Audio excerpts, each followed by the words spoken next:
On a magnificent Monday afternoon.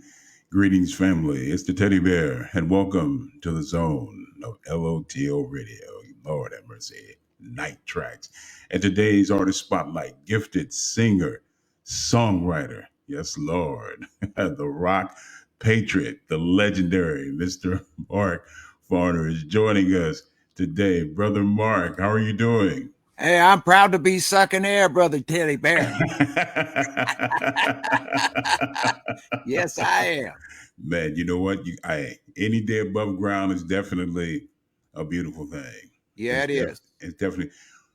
I've always been fascinated with your career, and one of the things that have always intrigued me, and I've asked a lot of artists that have been a part of successful groups, why is it so challenging when you all collectively have one goal in mind, then egos get involved? What happens that causes that? I think you just hit the nail on the head, brother. You know, it's those egos are a terrible thing when they're left unchecked. And if you don't cast down those thoughts that exalt themselves above the knowledge of love, those thoughts are going to interrupt the flow, and they're going to make sure that love and the relationship that we once had are not going to exist because the ego, the pride of man, brother. Right. It sometimes it's a curse of man. Without question. We need to have it, but when there is no forgiveness involved, and you just declaring yourself as the one who is, the one, uh, is not going to be good. I have learned to be humble and to admit when I know I'm wrong, and I admit I'm wrong, even if I don't think I'm wrong. I'll admit I'm wrong Right. just to get it over with. Right. Let's get on to the next step, because life is too short to be allowing that kind of interference in our in our world that we live in, because really, if there ain't that forgiveness, the world ain't good to live in. Without question. One of the things that really touched me on something that you said a while back, spiritually, being spiritually conscious of what's going on around you. And that when you have that kind of cohesiveness and we're all as one, the amazing things that you're able to do as far as being able to touch so many people from a music standpoint. And you have done a phenomenal job, even being a solo artist, being able to bring that transparency to so many people and so many fans who love your music. Well, thank you for that, brother. And it is by the grace of God, of course. But when I had my exit from the bone suit, I died when they put my pacemaker in. And I was shown on the way back in for the second time, I was shown that debt consciousness, DEBT, debt, that's a four-letter, that's the nastiest four-letter word on this planet. DEBT, debt. Because we're supposed to owe no man anything except to love him. Right. And that the only way we can achieve that, brother, is we have to set ourselves free. Nobody's coming along to go poof with the magic stick and go bam, you are free. We have to do that from the inside, because that's where the spirit lives. That's where it's caged up in there from every experience that drove it back and further, and we had to defend ourselves. I mean, we was once these cute little infant, just a bundle of energy, this love. And because we came from love, it just emanates from those. And I have held so many little babies in our family, and you just just let's leave me alone for a while with this child. I'm just going to feed on this because it does something to us if we allow it to, if we haven't become so hardened and so earthly minded, we can be under the influence of that and allow ourselves to get back in touch with that part of our being. Because if we don't, we are lost, Brother Teddy Bear. And so many people are off the path because they are in pursuit of that money, that dollar, that mammon. And you know, you can try to eat it. It's not going to make you stronger and give you no strength. Without That question. gold, that silver, the diamonds, you ain't going to get nothing out of eating them. I'm telling you, people got their values put in the wrong place. Yeah, without question. Yeah. Without question. I use the analogy like a battery, AC, DC, where I look at it, we're both 21. We've been around the block a few times. Yeah, man. I look at the difference between 70s music and where we are now. A lot of 70s based music was about unity, no color lines. Everyone is one as people. Yeah. Amen. And you put the emphasis on that collectively. And I wanted to get your feedback as far as where you see music at today. Do you see the lack of that same kind of bringing people together as it was in the 60s and also in the 70s? Well, the biggest obstacle that we face is the deregulation of the FCC, because prior to 1996, when Bill Clinton signed in the deregulation of the FCC, it actually started under Reagan back in the mid 80s, but Clinton finished us off. Along with the North American Free Trade Agreement, the global agreements on tariffs and trades, most favored nation trade status for red communist China. Come on. You know, I knew that something in the milk wasn't cream back then. Right. But prior to that, this is what you're talking about, brother. We had our community, our rock community, solid. You remember when John Lennon and Yoko Ono were laying in that bed, right, for peace. You remember that? I mean, and the news was covering it, and those powers and principalities that rule the darkness of this world, they weren't having no part of that because they didn't want the peace. They don't want peace. They are insane with the lust for power. These families who control the world. I mean, there's just 8 families that control the United States, and not only the United States, but every other country that they issue the currency to, and that's like over 130 countries. So it's no wonder that we've had this massive mess right now, because we've lost touch with our rock community, which was, brother, that was our love. What you were talking about, man, is there was no black and white. It was, yes, we are all together for love and for the sake of love. Our blood is red. There's no other colors in there. And that's what we got to go on. The color of love is red.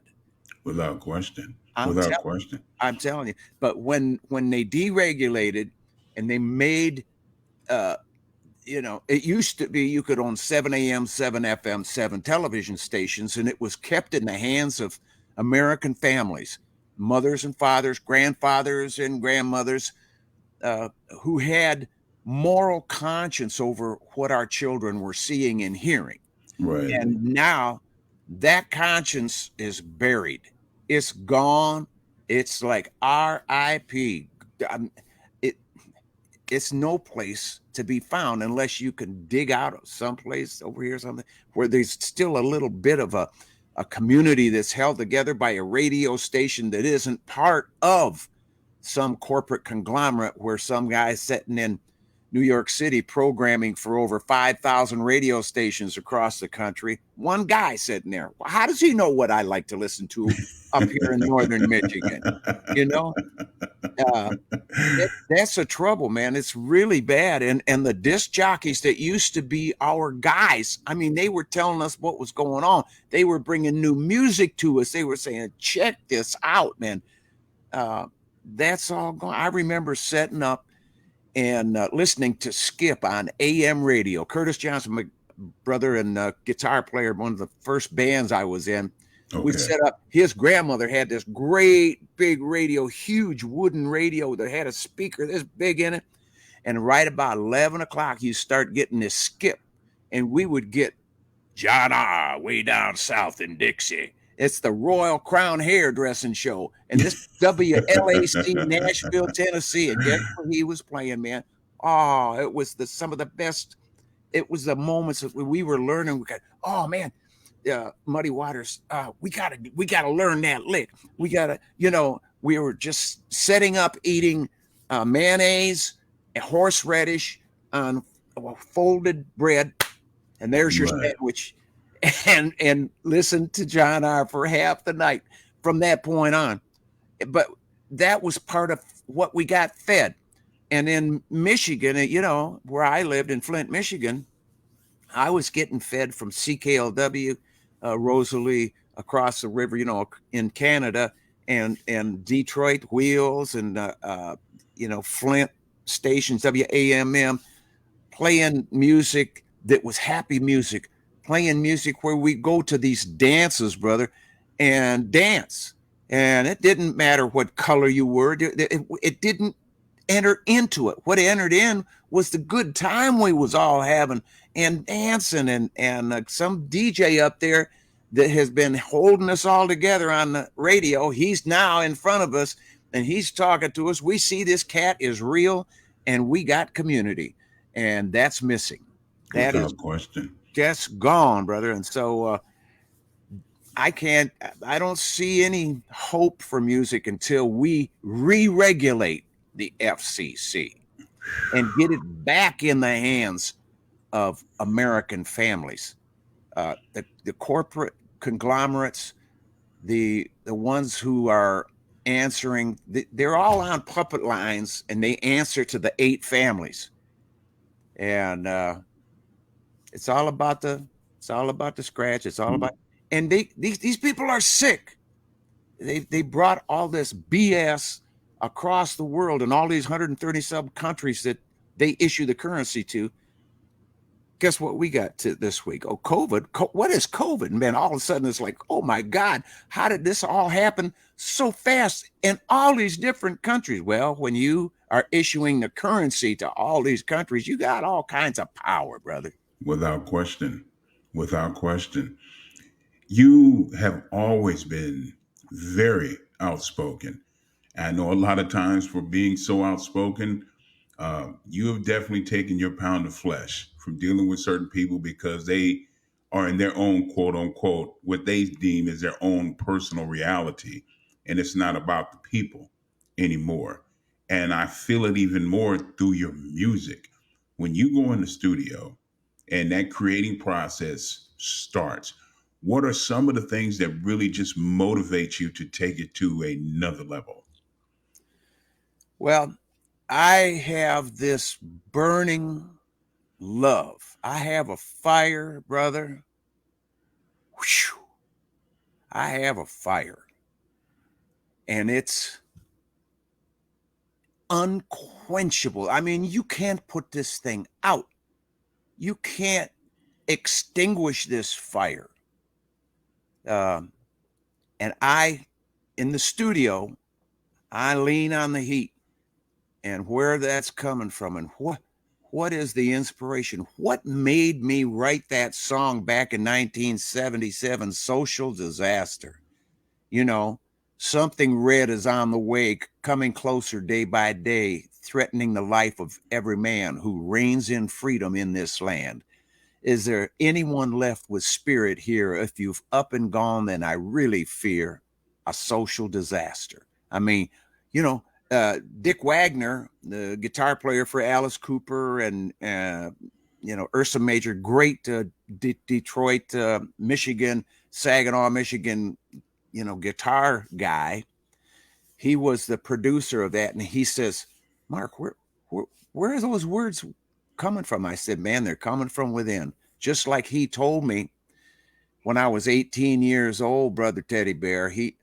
I'm asking him, "How do you get all these songs?" He says, "You got them songs in you." I said, "I do?" He says, "Yeah." And he reaches over and he touches me right there. He says, "You got them right in there. You can write music." I can. He went to bed and I wrote Heartbreaker, this first song I ever wrote. It was on our first album.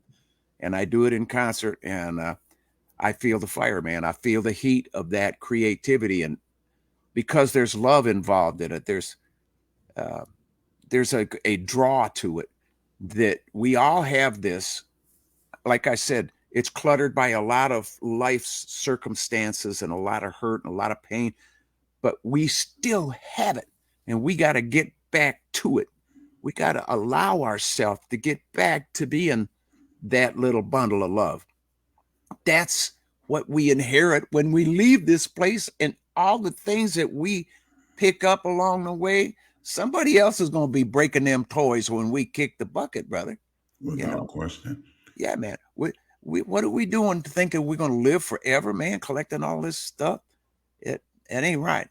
We have to look at things in a different perspective, but we can't when we don't have that leadership, when we don't have those DJs, man, speaking to our hearts and playing us this new stuff and telling us why they love it. I did an interview with WNEW New York. Okay. The guy was telling me, he said, "Brother Mark, we did this poll. Actually, we got 100 people to write down their definition of what The Bridge Over Troubled Water by Simon and Garfunkel meant." He says, "Dude, we got 100 diversely different, not even too similar definitions."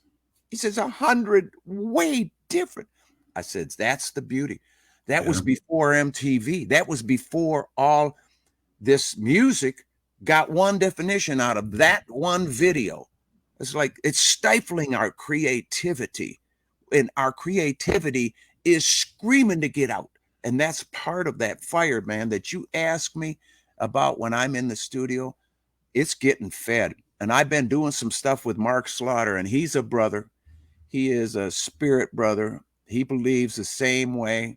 And we believe in the same Jesus, man. All right. It's not some mamby-pamby, man. Jesus is a badass. Without question. And we are hitting, when we get in that place, man, it's like, oh my God, this is so good. This is so good. I can't wait till people hear this. And we have to work a little bit at a time because, he's down there in Nashville. I'm in northern Michigan. And when we do have time to get together for 3 days, magic happens. And we do things, like you can do over the internet. I can send him a file of me singing or playing a bass or whatever, and he can put it in the track, and we doctor it up until we both like it. And yeah, we're good. But that is in my music. It's going to stay in my music because I didn't get bent by the money. I see what it is. I've had a lot of it. I bought 2 of everything. Case one would break, I'd still have a good one to play with.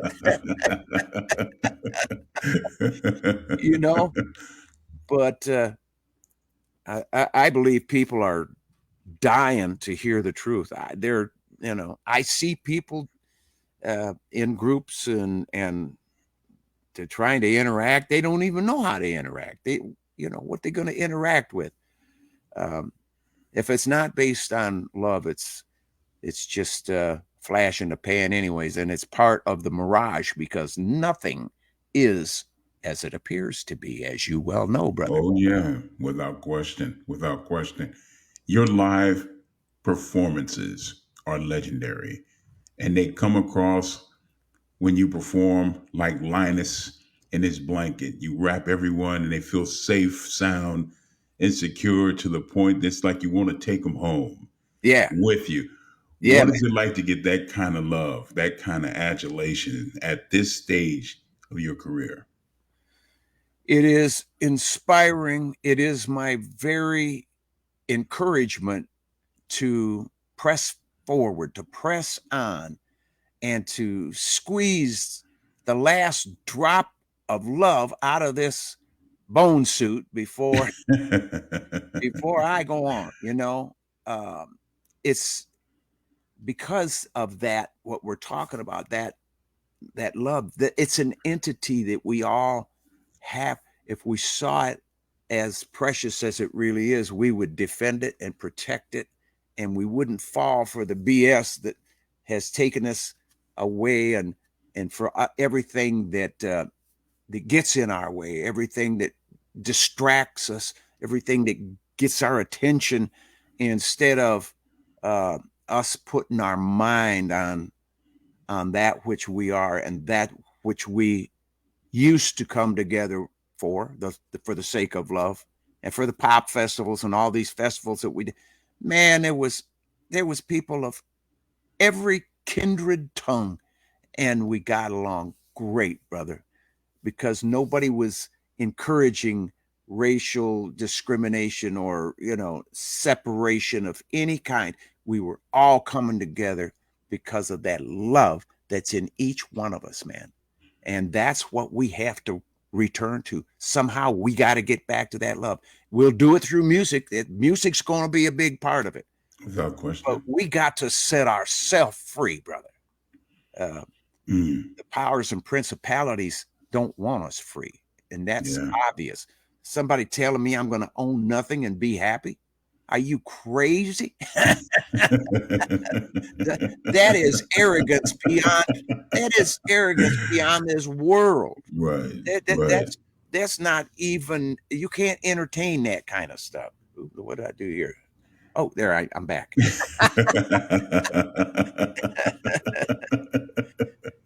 It is incredible when you talk. I want to touch upon something that you said earlier, as far as quote unquote modern radio, Yeah, where the DJs have been pushed to the side. Everything is automated.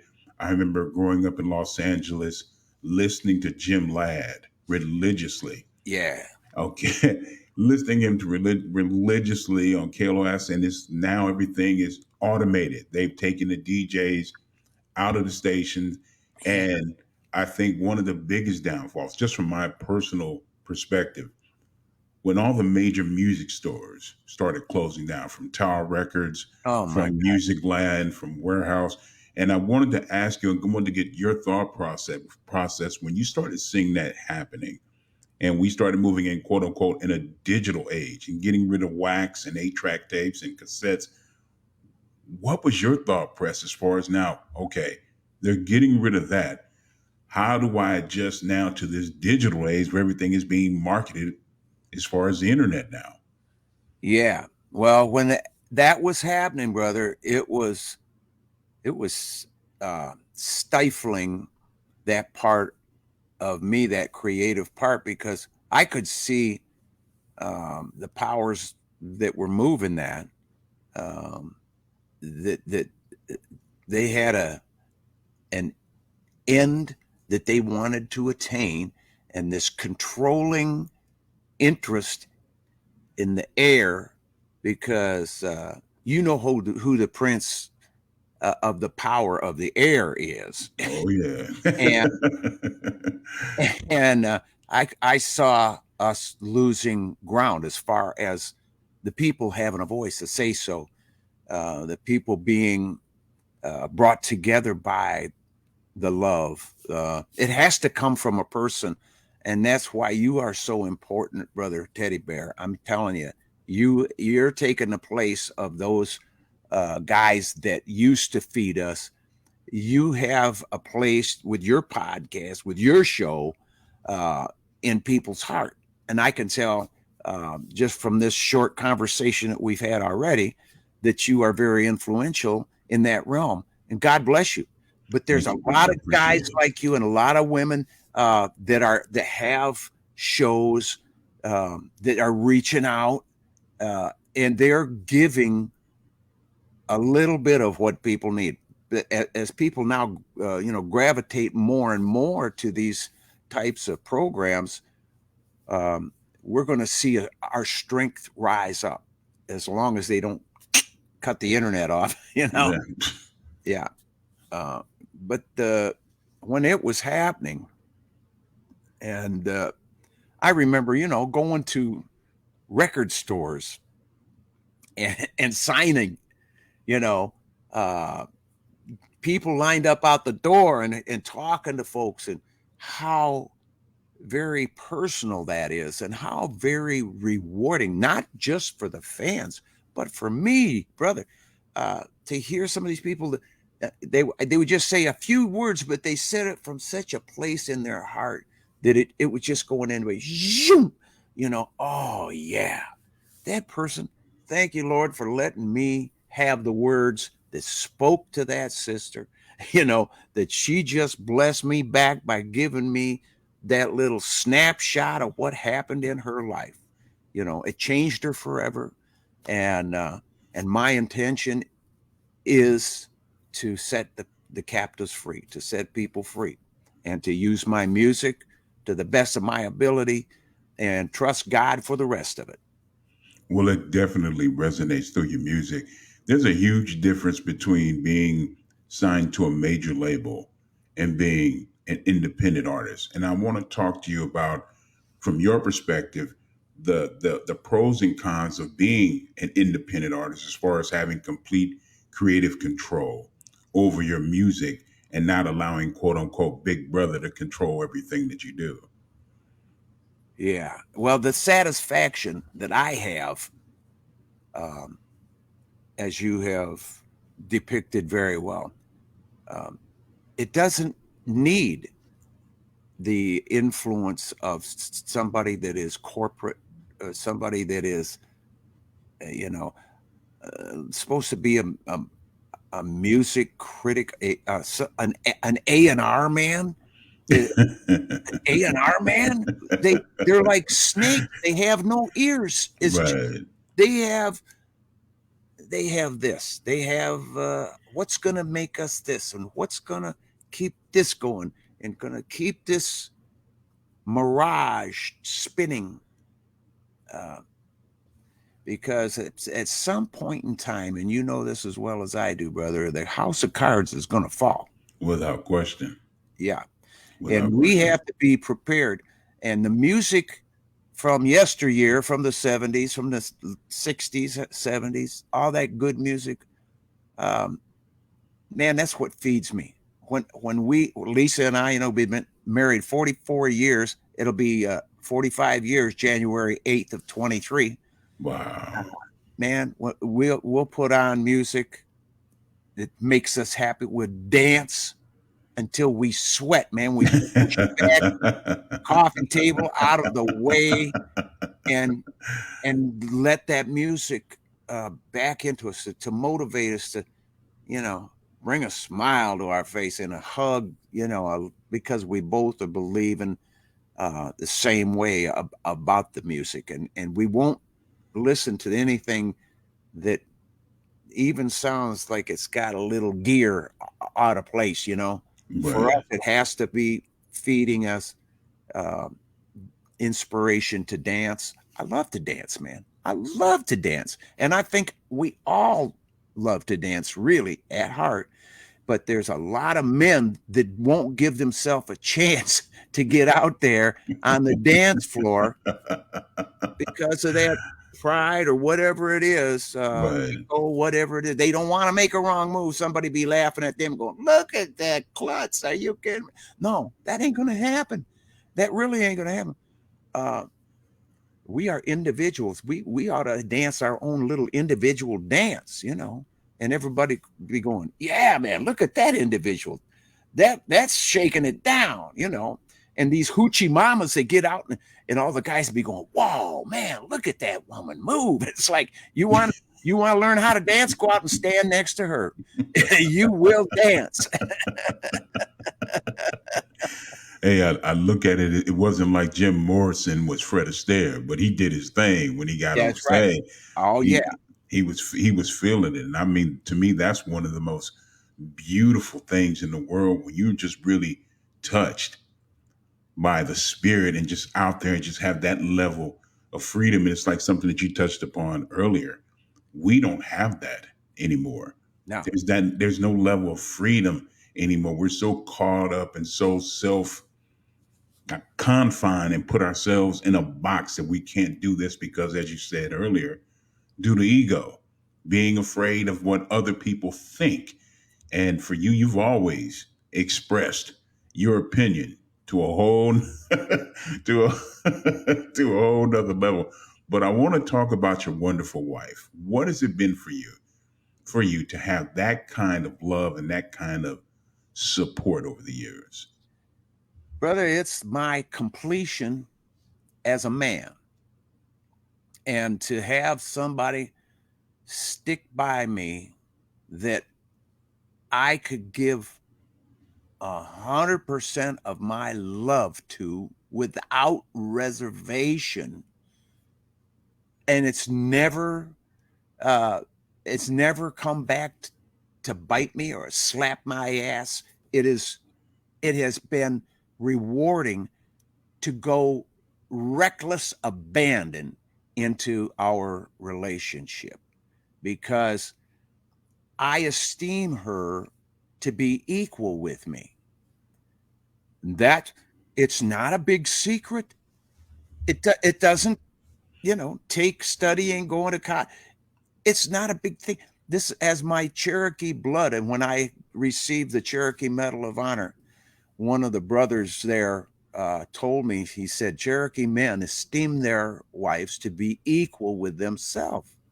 That's why they don't get divorced. And I said, well, that's well put. It brings it right down to where we live, Right. to where we're living. And I looked because Lisa was with me, and I said, honey, that's us, Uh, women need to be heard. We see what a world that is driven by testosterone looks like. Uh, War after war after war after in all these video games is cutting people's heads off and seeing the blood run down like rivers, and everything's a war, or drugs, or uh, even Avatar was a war. Cartoons are wars. It's all this programming for war, and as part of the planet's population control, all these wars. I am certain that that is part of why they engineered that into all the video games and into all the Hollyweird. But those writers and those producers and those directors, they got all of that stuff on their head. Yeah. You know, they might be thinking, they're fooling us, but I'm telling you, more people are getting turned off by that crap, uh, and starting to return to their heart. The more I talk to people, I'm finding this out, and I don't know if I'll live long enough to see it. But man, I'm telling you, there's a change on the way. I hope so. I truly hope. I pray on that every single day. I find it ironic. I remember when Arnold Schwarzenegger first came out with Terminator, and people didn't take it seriously as far as AI, artificial intelligence. Yes. And here we are now in 2022, and artificial intelligence is pretty much running our society, Oh yeah. our running our country. And I would be misleading a lot of our loyal listeners out there say that it does not if it doesn't it makes me feel uneasy, Yeah. the being uncomfortable. I see the things that are taking place. As you said, we don't have control of what we're doing as Right. people, as individuals, because everything is being manipulated. Yes. And the only level of freedom we have left is our music. And I must admit, I said, when I got you on there, I'm gonna tell you something. When you left the group, that broke my heart, man. That when you left, that I said, you know what? I'm done. I'm seeing all these great collective just energy, like shooting star groups of the 70s are just going their separate ways, and I'm like, man, I just don't get it. I just don't get it. Well, let me just tell you that I didn't leave the group. It was when the group broke up, it was because we were sitting there at the studio waiting for Don Brewer, the drummer of Grand Funk. Right. He was never late for anything. He was always early. Here we sitting there hour and a half later than when he was supposed to show up, thinking we just started talking about, man, we better call the sheriff. We better start calling. He might have gotten in an accident because he ain't never late. Right. Well, and as we're getting serious about calling, we hear the car drive in. He comes in, hour and a half late, walks into the control room of the studio, and he says, guys, it's over. I'm over it. I have to find something more stable to do with my life. We went, what? He says, it's over. I quit. Gone. Bam. Wow. So it wasn't me that pulled the plug on that thing. It was Don. And then we got back together in the early 80s, 81 and 82, but Mel didn't want to get back together. Right. And he told us that he was afraid to fly. And so we accepted that because that's what he said. But then our manager died in 82, late 82. And we broke up again at that point until right after I did the Ringo Starr All-Star Tour in 95. Grand Funk got back together for 96, 7, and 8. But we were only going to do 2 years. And they asked me not to perform as Mark Farner as a solo artist. I said, okay, but only for a period of 2 years because I got a solo audience, Right. And Grand Funk probably wouldn't go to the places that I go to. So we were with Punch Andrews, who was a manager for Bob Seger at that time. And I think he also managed Kid Rock for a while, had something to do with it. But we only did 14 play dates that year under him. And it was like, I'm going to put in one more year. I didn't really say it in writing, which I should have, I guess, put everything down in writing. But you have a certain level of trust. And we were touring. And it went past the second year, and we were right in 98. And at the end of 98, that's when Don came to my hotel room, and it was after a gig. He never came to my hotel room after a gig. It was like, wow, what is this? And he said, Mark, all of us need to sign our individual ownership of the trademark into the corporation where it'll have this protective umbrella. Well, he had gone to law school. I didn't finish high school. So I was trusting that whatever he was seeing with this, it was going to improve the protection for the group, for the band. Right. I did not see it for what it really was. And it was so that those two could fire me as an officer of the corporation, even though I wrote 92% of the music and sang it. And, I influenced way beyond that.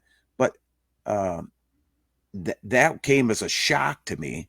And then I saw, all of these other groups that had maybe one original member, but they called it the name of the group, like Foreigner and Right. God, what's that other? Well, there's a bunch of them out there, and so there is, even though it's legal, but it's not honest. Right. It's not honest for for somebody like who was it that? Oh God, I'm trying to think of Gunnar Nelson. He was doing a radio program in Cleveland, and he says, Mark, do you know the group The Platters? I said, everybody knows The Platters. He said, do you know that there's 126 different groups that call themselves The Platters? Yeah.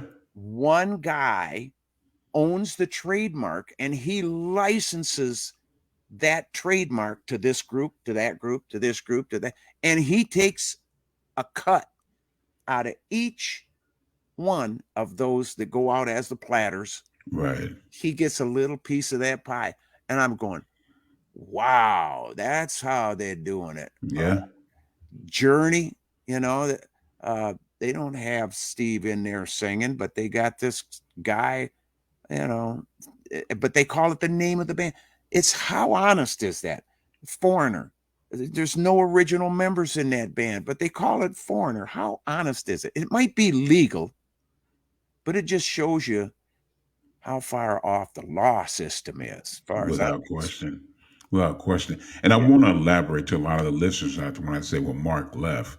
What I mean by leaving, I'm talking about leaving from a spiritual leaving, because as we stated earlier, when you get together as brothers, as one, Yeah. and you get this vibe that things are not being done in the best interest of everyone involved, you can always be physically be there, but mentally and spiritually, I'm out the door.